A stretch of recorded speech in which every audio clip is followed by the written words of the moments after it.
மாத்தி மாத்தி பேசுறதுல நீங்க வேற லெவல் தான் சார்.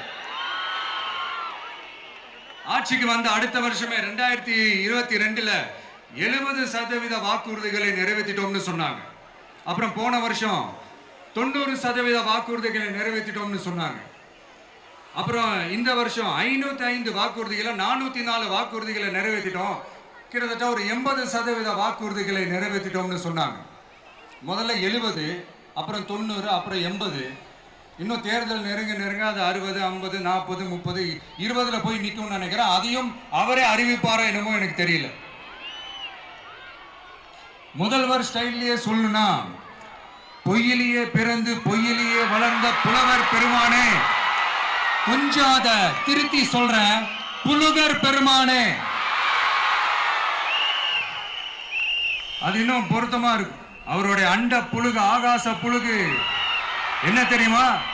பெண்களுக்கு பாதுகாப்பு தமிழ்நாட்டில் எங்க போனாலும் கொட்டி கிடக்குதா.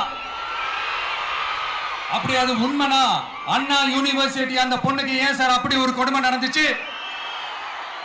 கோவை கல்லூரி பெண்ணுக்கு ஏன் சார் அப்படி ஒரு கொடுமை நடந்துச்சு?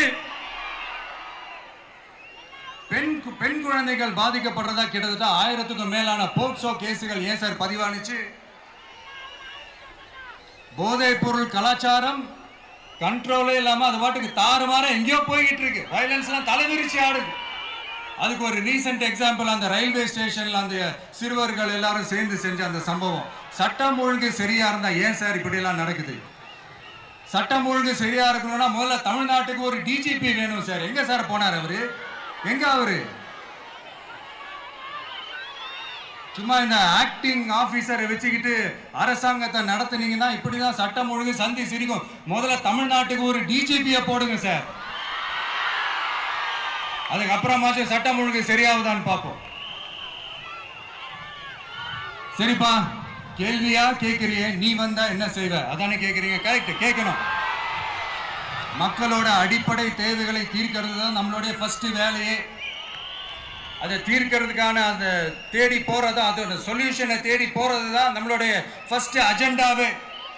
கொஞ்சம் வெயிட் பண்ணுங்க, தேர்தல் அறிக்கை ரெடி ஆயிட்டு இருக்கு. தெளிவான ஒரு தேர்தல் அறிக்கையாவது வரும். என்ன நம்புற உங்களை நான் டிசப்பாயிண்ட் பண்ணவே மாட்டேன்.